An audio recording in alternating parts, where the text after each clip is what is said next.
Isang mapagpalang araw sa ating lahat. Ako po si Zarina Espaloma at ngayon ilalahad ko ang hitulan para sa daily devotion na pinamagatang Deep Wounds and Deep Love. So yung scripture po natin ngayon is 1 Peter chapter 4 verses 8, and nasabi ko na above all, love each other deeply because love covers over a multitude of sins. So sinasabi ko na ipilitin natin na lahat ng family natin is papunta kay Christ, no, sa pamagitan ng malaming pagmamahal ni Jesus. So yung scripture po natin ngayon is yung teaching po natin ngayon umaga is number 1, bitterness rob us of precious time with our family. So sinasabi ko na dapat lahat tayong pamilya is nagmamahalan. So bawat isa sa ating miyembro pamilya is nagmamahalan, no, sa loob ng tahanan, hindi lang sa family, even friends and friends, churchmate, or etc. So yung pag-ibig daw po natin is dapat daw po maging dahilan kung kung bakit tayo dapat magpatawad sa iba, because of love, no. Sa pamagitan ng love is magpapatawad tayo sa ibang kapwa natin na nagkakasala sa atin, no. So magpatawaran tayo, no.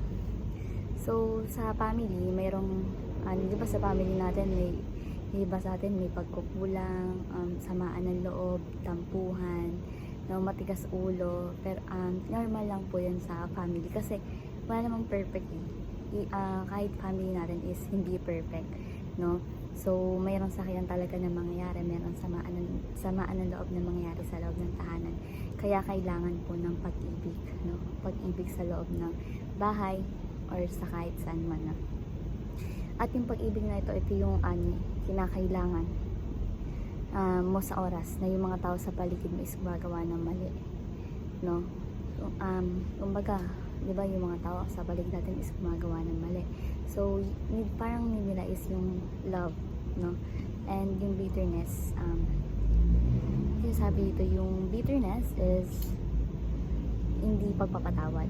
Kumbaga bitter ka sa family mo, sa friends mo, sa churchmate mo, or kahit saan pa man, no? Sinaktan ka, ginawan ka ng mali, hindi ka makapagpatawad. And bitter po yun, no? Bitter ka sa mga taong mahal mo or taong nasa paligid mo. And sinasabi dito na sinasayang na yung oras natin kapag ganun yung ginagawa natin, no? Na hindi tayo nagpapatawad sa iba.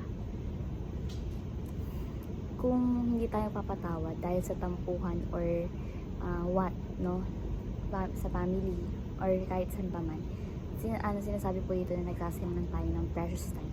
Sayang yung precious time. So wag natin hayaan na nakawin ng bitterness yung time na dapat na-enjoy natin, no, kung nagpapatawaran tayo. So next is Christ, love, and forgiveness restore our relationships. So kay Kristo tayo humuhugot ng pagpapatawad at pag-ibig, no? Kasi si God pinatawad tayo, kasi minahal na tayo. Sino tayo para hindi magpatawad sa iba? Sino tayo para hindi magmahal sa iba, no? So inibig ka at pinatawad ka, and of course ni-restore yung relationship mo kay God. So sino ka na tao lamang, no, para hindi magpatawad at bigyan ng pagmamahal yung iba, sa family mo, no? So sinasabi ko na kung mayroon man tayong hindi mapatawad na nagkasala sa atin or matinding pagkakasala sa atin, ang gawin na natin is tumingin kay Lord, tumingin kay Kristo, no? Si Christ kasi pinatawad niya tayo, diba? So tingin lang tayo sa Kanya and may isip natin na nga pala, si God pinatawad tayo, ano pa kaya tayo na tao lang, no? Wala pong excuse para hindi magpatawad. Ito po yung sinasabi. And next is love and open communication overcome multitudes of sins. So yung pag-ibig daw po ay kayang maisalba ng kahit anumang alitan or away kung hahayaan na natin maniging love, no? Kumbaga sa daming alitan, sama ng loob, kung mananaig yung love, may sasalba yung relationship nyo, no? And of course, open communication. So lahat tayo mag-open communication para walang na hindi madadaan sa usapan. Lagi naman pong ganun, no, diba? Even relationship, friends, school, no, lahat madadaan sa usapan, sa mahinahon na pag-uusap kung hindi natin papataasin yung pride natin, no. So, kailangan manig yung open communication. So, let's keep our communication open, no? Kapag ganito, sabihin agad natin kung bakit or kung ano yung reason ng sama ng loob natin, no? Or kung bakit ka nagalit sa kanya. Di ba sa kaibigan, natural lang ganun. So, sabihin agad natin para hindi agad lumaki or hindi masayang yung oras. And, kapag ganun is, di ba nag-open communication na kayo. So, ang gagawin mo lang is makinig and magpalitan lang kayo ng words, no, ng feelings, no, emotion, no. Mas pairalin natin yung love and open communication and malalagpasan natin yung kahit anong problema or kahit anong alitan or sama ng loob. So, wag tayong mag-aksaya ng oras para lang sa emosyon, no.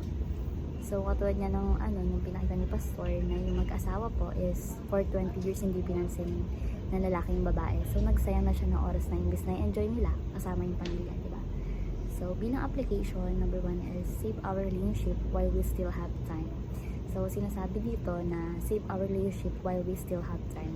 Lalo na kung yung mga parents natin or parents mo na parents, friends, siblings, church mate is matanda na. So, ang need natin is save natin yung relationship natin, di ba? For what way? Open communication and love.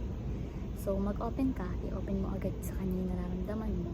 Huwag mo na agad patagalin kasi nga, mag-cause pa yun ng, yung hindi kayo magpapansinan. Katulad nung pinakita ni Pastor, ni Pastor Russell na for 20 years, diba? So, hanggang sa magpatawaran kayo, no, sa isa't isa, open communication and do it. Kasi yung pagsisisi lagi nasa huli, diba? So, wag natin hayaan yung family natin or yung mahal natin sa buhay is kuhain ni Lord bago tayo may pag-open communication sa kanila or bago natin or sila pansinin. So, wag tayong magsayang ng oras. Point number 2 is forgive through Christ and for Christ. So, life is not about us. No? Hindi na patungkol sa iba't ibang emosyon natin yung life natin. Kundi yung life natin is all about Jesus Christ, no? Yung forgiveness is a command in the Bible.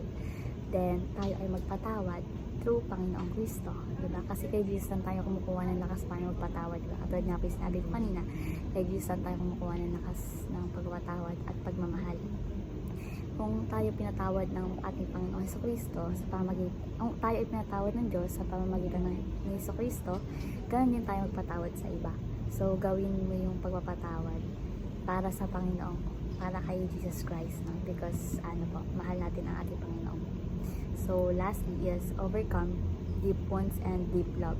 So, sinasabi dito na kung matindi yung sugat na nararamdaman mo or natamo mo, kaya mo ito lagpasan sa pamamagitan ng love, no? Sa mahal na pag-ibig ng Diyos. So, through love of God, kaya natin magmahal ng kapwa because of God's love. So, sa pamamagitan ng deep love kay Christ and also sa kapwa natin na tayo nagmamahal, kaya po nito matakpan yung malalim na sugat, no? Sa pamamagitan ng malalim na pag-ibig at malalim na pag-ibig sa atin ng Diyos. So, kahit ano pang kasalanan yan, kaya mo yan ma-overcome because with deep love. So, yung tutunan ko dito sa scripture na to is lagi